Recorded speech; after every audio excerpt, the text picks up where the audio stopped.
friends, welcome to Easy Learning with Harshika. So friends, in this video we are going to do the question answers of the chapter number 13, the nationalist movement. So friends, our first question is who formed the Muslim League and why? Muslim League जो थी वो किसने form की थी और क्यों form की थी? So the answer is that the All India Muslim League was formed under the initiative of Nawab Salimullah of Dhaka and Aga Khan, the religious head of the Muslim sect. So जो all India Muslim league थी, the prominent leader of the member of the Muslim League was Nawab Salimullah, and he was from Dhaka, and Aga Khan was also the member of the Muslim League. Now why was Muslim League formed? The Muslim League was formed because first point, it was established to raise the voice of Muslim and safeguard their interest. Okay, now next point is it was formed to promote among Muslims of India feeling of loyalty towards the British government.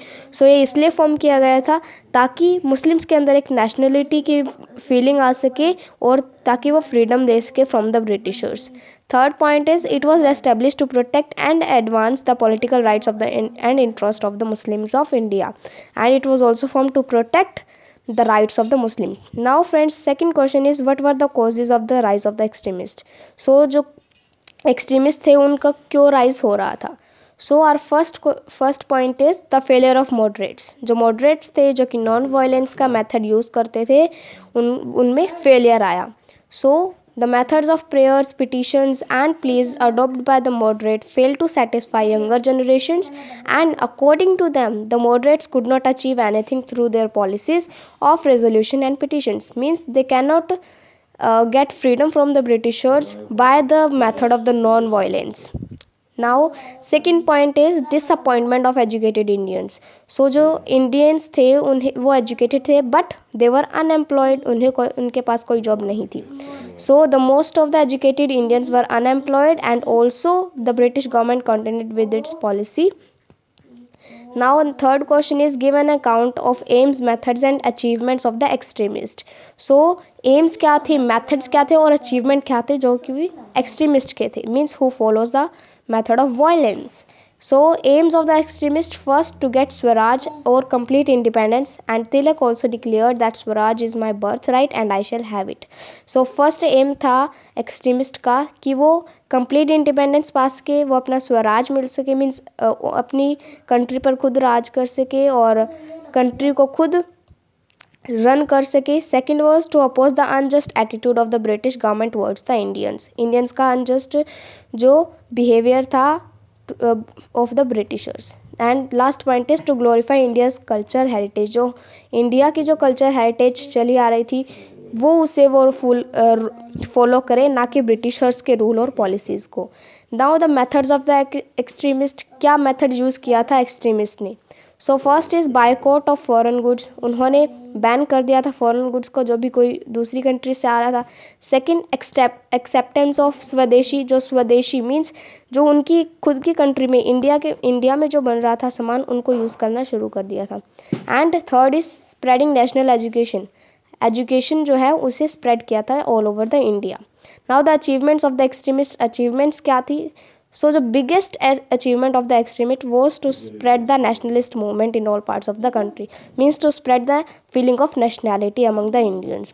Now our fourth question is who were revolutionaries and give some prominent revolutionary incidents. So revolutionaries कौन थे और हमें उनके बारे में थोड़े जो है फेमस इंसिडेंट्स बताने हैं जो कि रेवोल्यूशनरीज़ के साथ हुए थे. सो सबसे पहले what is revolutionaries? Who were revolutionaries? So these were the nationalist.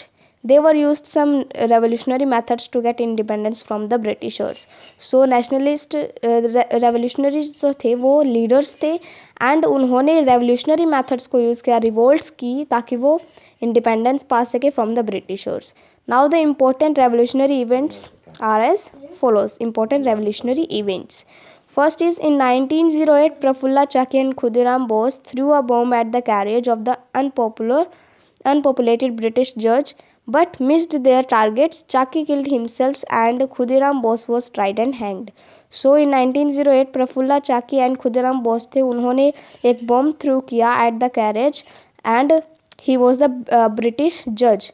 But उनका जो टारगेट था वो मिस हो गया था और इसलिए ब्रिटिश ने जब उनको फॉलो किया, उनका पीछा किया, तब प्रफुल्ला चाकी ने खुद को किल कर लिया और जो खुदीराम बोस थे उन्हें पकड़ लिया गया था और उन्हें हैंग कर दिया गया था।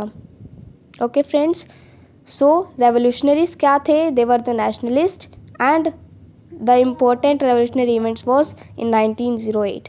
Now the second revolutionary event, that was in 1925. The Kakori train dacoity was a famous incident in which Ram Prasad Bismil and Ashfaqullah were involve.